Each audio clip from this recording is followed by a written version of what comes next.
New videos every day. Biggest problem with energy drinks is people drink them and then they crash and then they need more and more and more of them. Mm-hmm. And then they're coming into my office to see me and I've got to test and try to support their adrenals. I've got to help put their body back to function again when we could have done it without all that. Life, wisdom. Have you ever tried a 5-hour energy? Do you drink energy drinks like Red Bull or Monster? Leave a comment. Let me know if you do drink those drinks and if they actually seem to boost your energy. Dr. Bellonzi, thank you so much for joining me today. Thanks for having me. What are your thoughts on energy drinks? I'd kind of like to go with a natural high idea. You're going to be much better off producing your own energy without really having to kick in something, the adrenal stimulus or whatever. Basically, energy drinks don't necessarily contain energy except for the sugar that might be in them. Mm-hmm. A lot of drinks have different nutrients in them, like B12 is well known, other B vitamins, taurine, and these will help in getting the body to produce energy, but they're not energy themselves. Right. B12 doesn't give you energy. It allows your energy system to work better as a cofactor. Caffeine is a little different. It stimulates the adrenals and other things to work. But if you get dependent on this, what happens when you run out of energy drinks? You run out of energy. Yeah. The body naturally produces energy. It's perhaps the most important thing that it does. So I would rather work with somebody to get their mitochondria healthier so it actually produces energy better. Mm-hmm. My problem with a lot of energy drinks is they don't just contain good things, they also contain bad things. Right. We've talked a lot about the chemicals, and you don't necessarily want to be drinking sodas with added caffeine and sugar. That's not the greatest way to go about this because you want to stay healthy. Yeah, you get a little boost from them, but then what's going to be the after effect? Right. And the biggest problem with energy drinks is people drink them and then they crash and then they need more and more and more of them. Mm-hmm. And then they're coming into my office to see me and I've got to test and try to support their adrenals. I've got to help put their body back to function again when we could have done it without all that. Right. So it's not that I'm against the original energy drink is coffee, and it actually has some benefits in the way of antioxidants and nutrients. And of course, you get a source of caffeine out of that. You can use ephedrine. You can use other things to stimulate energy production. However, if you just have a good energy production system, you've probably solved most of the problem.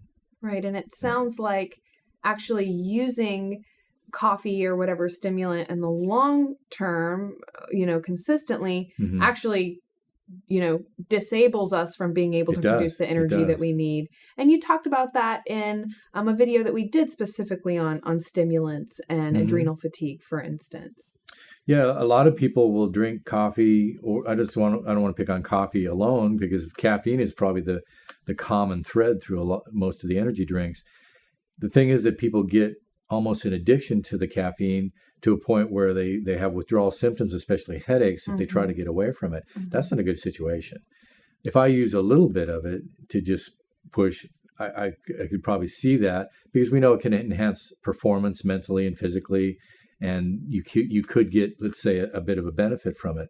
But the dependence is what I'm worried about. Right. And the fact that you should be as critical of those energy drinks as you would of any other food or substance that you put into your body. Right. And some of them are better than others, of course. Mm-hmm. Some of them are based around nutrients, and there's not going to be a lot of added chemicals or sugars. And then others are just probably more poisonous than they are beneficial. Right. So quickly, can you maybe answer... So what about people who maybe are drinking the energy drink just because they like the taste? They aren't necessarily drinking it for the energy, or maybe they're using it as a mixer for alcohol. I just ask that because I know that... yeah, I know that's popular. It's become very popular to mix liquor with an energy drink. Is that safe? Is that... I'm not going to say it's completely unsafe, but you are combining two things that probably are going to cause some problems at some doses. Let's say, if you take the energy drink, then you don't get the drowsiness and all the maybe the effects you didn't want from the alcohol. Mm-hmm. They both have to go through sort of a detoxification process. The way that we test your ability to detoxify is to actually use often aspirin and caffeine. and see how well your liver can deal with those things. Mm-hmm. So that if I want to know if somebody's impaired there, that's what I'm going to use. So we know that alcohol is somewhat poisonous and hard on the liver, but so is caffeine. Right. And so I want to make sure that I don't do harm to myself. Once in a while, you're probably going to be okay and tolerate it, but it may be at some point something very dangerous to you to combine those things. Right. So let's talk again about energy. Mm-hmm. If, depending on caffeine, drinking energy drinks is maybe not a safe and sustainable way to boost our energy, what is? It seems to come back to the same thing over and over again. If you keep your body clean, you made a deal long ago with your mitochondria. I don't know if you knew that. They actually come from your mother. They don't even come from your father.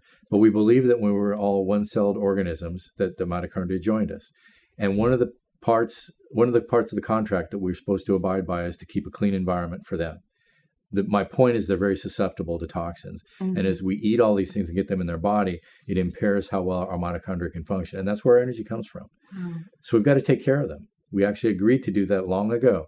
And if I take care of them, then I get the energy delivered to me. And that's the point I'm trying to make. I want to do things to help my mitochondria function better, then I produce energy better. And that doesn't come from stimulating more cortisol through caffeine hitting the adrenals. It comes from the fact that I have healthy, large, grape-shaped mitochondria that are producing a whole bunch of ATP for me. Right. And I'm going to feel the difference when they're working and when they're not.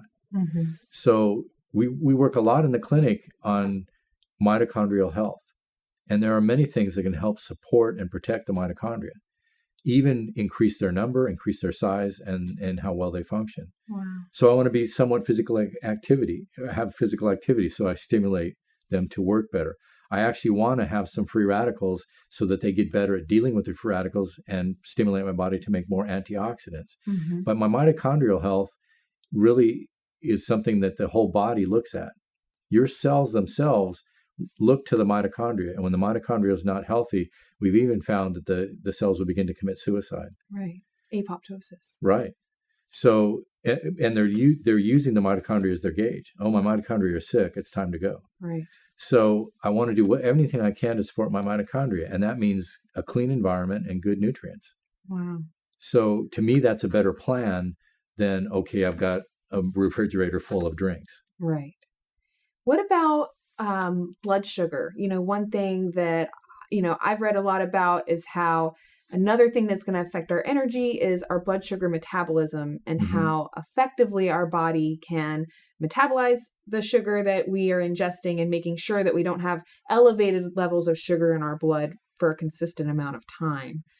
Is that true? It's very true. In fact, people are now looked at, let's say somebody that's overweight even a little bit, but the more overweight, the worse the situation gets.